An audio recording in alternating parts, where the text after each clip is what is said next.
Hello दोस्तों, राधे राधे। आशा करती हूँ कि आप सभी लोग खुश होंगे, स्वस्थ होंगे, मस्त होंगे। आज मैं आप लोगों को बताने जा रही हूँ आषाढ़ अमावस के बारे में। स्नान, दान, पितृ तर्पण, यह जो अमावस पड़ रहा है यह रविवार के दिन पड़ रहा है। इस दिन क्या करना चाहिए और किस कार्य को नहीं करना चाहिए, किन किन बातों को ध्यान रखना चाहिए, आज के वीडियो के द्वारा मैं ये सारी बातें आपको लोगों को बताने जा रही हूँ। कृपया मेरे वीडियो के अंत तक बने रहें। मेरे वीडियो को लाइक, शेयर, सब्सक्राइब जरूर करें। कमेंट बॉक्स में राधे राधे जरूर लिखते हैं। जो कुछ भी मैं बताने जा रही हूँ यह सदियों से चली आ रही रीति रिवाज ही बता रही हूँ। जब पुश्त दर पुश्त जिन चीज़ों को जो चलती चली आ रही हैं उन चीज़ों को देखने से, समझने से, करने से आगे उन्हीं चीज़ों को बच्चे भी फॉलो करते हैं। यह आप भी जानते हैं। उन्हीं चीज़ों को मैं बताने के लिए जा रही हूँ। मेरी दादी लोग कहती थी यह जिंदगी है, खेल नहीं है। जिंदगी को बड़ी ही संजीदगी तरीके से जीना चाहिए, बड़े ही धैर्यपूर्वक और बड़े ही ध्यानपूर्वक जीना चाहिए। इस चाहे कितने ही ऊंचाई पर क्यों ना उठ जाएं, चाहे कितनी ही बड़ी सफलता क्यों ना प्राप्त कर लें, लेकिन जिंदगी के कुछ जो नियम हैं उन नियमों का पालन करना पड़ता है। क्योंकि कुछ नियम ऐसे हैं जो हमारे और आपसे परे हैं। प्रकृति का जो नियम है उन नियमों को हम लोग बदल नहीं सकते हैं, टाल नहीं सकते हैं और वो टलते नहीं हैं। जैसे कि मृत्यु, मृत्यु ना तो टाली जा सकती है, ना ही टलती है। और जिस व्यक्ति से, जो भी बड़े बुजुर्ग होते हैं, जो भी आसपास होते हैं, अपने ही होते हैं, जिनसे सुबह बात कर रहे होते हैं, शाम बात कर रहे होते हैं, और एक दिन अचानक वो व्यक्ति आंखों के सामने से चला जाता है तो बड़ा ही दुखद घटना वो होती है। सभी लोगों के जीवन में ये घटनाएं घटती हैं, लेकिन देखिए यह संसार की रीति, हम सभी लोग इस दर्द को जीते हैं, फिर कुछ दिनों के बाद भूल जाते हैं और फिर अपनी ज़िंदगी को जीने लगते हैं।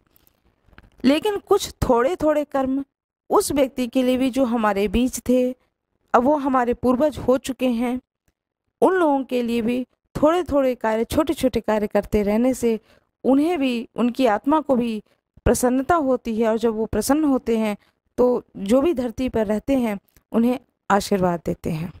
मेरे पिताजी और बुजुर्ग लोग घर में कहते थे कि वो पितर लोग मृत्यु के बाद तो जाते हैं स्वर्ग लोक या नरक लोक, ये तो कर्मफल है।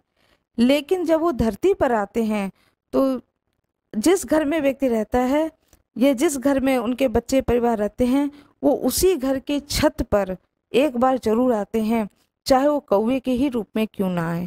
इसीलिए कौवे को भी हमारे पूर्वज के रूप में माना जाता है और अमावस तिथि के दिन कौवों को भोजन दिया जाता है। गाय को भी पितरों के उसमें देखा जाता है कि जब गाय को भोजन कराते हैं तो वह भोजन पितरों को मिलता है।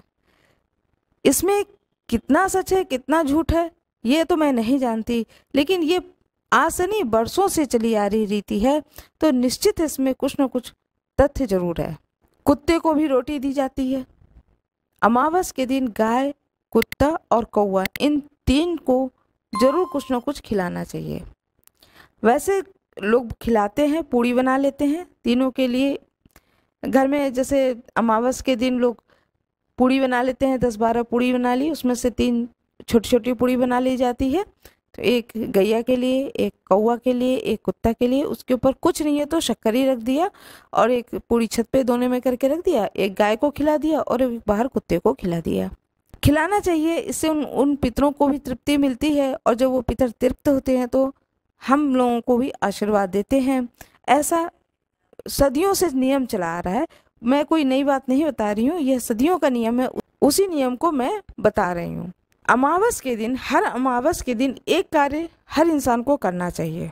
करना यह है कि जो भी आप वस्त्र पहनते हैं वो फटे ना, थोड़ी ठीक ठाक स्थिति में हो, अच्छी स्थिति में हो। बल्कि जैसे आपने नए वस्त्र ही पहन रखे हैं, 10-12 बार पहने, उसके बाद में आपकी इच्छा नहीं हुई, आपने उसे उठा कर रख दिया, तो रखने से अच्छा है कि कोई भी आपके रिश्तेदार में कोई भी ज़रूरतमंद हो उसको आप पहनने के लिए दे दीजिए। मरने के बाद तो कोई भी इंसान उन चीज़ों को नहीं देख पाता है और जीते जी ही क्यों न उन चीज़ों को दान कर दिया जाए, वो भी पुण्य आपके ही खाते में आएगा, दूसरे के खाते में नहीं जाएगा, वह पुण्य कर्म भी आपके ही खाते में आएगा। इसलिए अमावस के दिन यह दान जरूर करना चाहिए और यह बहुत ही अच्छा होता है उस व्यक्ति के लिए जो दान करता है। बहुत कटु सत्य है, जब मृत्यु हो जाती है तो व्यक्ति कुछ भी लेकर ऊपर नहीं जाता है। तो जीते जी ही आपके यहाँ से जितना दान हो सके दान कर देना चाहिए। किसी जरूरतमंद को देना बहुत ही पुण्य फलदायी होता है, क्योंकि जो जरूरतमंद होता है वो हृदय से आशीर्वाद देता है और वह आशीर्वाद व्यक्ति को जरूर लगता है। इसलिए ये मैं अपने घर में देखती थी, सो मैं आपको बता रही हूँ। मेरी दादी क्या करती थी, हर 2 महीने पे 2 साड़ी खरीद के लाती थी, शिफॉन की साड़ी। 3-3 महीने दोनों साड़ियों को 3 महीने पहनती थी और न वो फटती थी, न ही वो कटती थी, न ही वो घिसती थी, उठा के वो रख देती थी। फिर दूसरी साड़ी इसी तरह से ले आती थी मार्केट से, उसको भी इसी तरह से पहनती थी और फिर उसके बाद में किसी ज़रूरतमंद को दे देती थी। कहती थी कि वो जो पहनेगा तो वो आशीर्वाद मुझे मिलेगा और वो किसी को जाएगा नहीं, वो आशीर्वाद किसी को नहीं जाएगा, उसे मेरे ही परिवार का तरक्की होगा। तो ये छोटा सा एक कार्य है जो कि अमावस के दिन करना चाहिए। अमावस के दिन किया गया कोई भी दान, कोई भी पुण्य बहुत ही फलदायी माना गया है, जो कि इस लोक में हर एक इंसान को मिलता है। कई बार बहुत बड़े बड़े काम सिर्फ आशीर्वाद से ही हो जाते हैं। तो इस दिन जितना ज़्यादा से ज़्यादा हो सके दान जरूर करें। भगवान शंकर के ऊपर भी कुछ न कुछ दान के रूप में जरूर रखना चाहिए। हालांकि भगवान शंकर तो स्वयं दाता दानी है, उन्हें हम क्या दान करेंगे, लेकिन फिर भी कहते हैं कि अमावस के दिन भगवान शंकर के ऊपर जैसे कि कोई बर्तन ही 6 गिलास हैं, 6 कांच के गिलास हैं, उनका सेट ही रख दिया और मंदिर में छोड़ करके आ गए। जो भी जरूरतमंद होगा वो व्यक्ति उठा लेगा, वो भी आशीर्वाद आपको ही मिलेगा, आपको ही जाएगा। इस तरह से बहुत ही छोटे छोटे दान इंसान को करते रहना चाहिए अमावस के दिन। हो सके तो अमावस के दिन कोशिश करें किसी के घर में भोजन ना करें। अमावस के दिन किसी के घर में भोजन नहीं करना चाहिए, बचना चाहिए।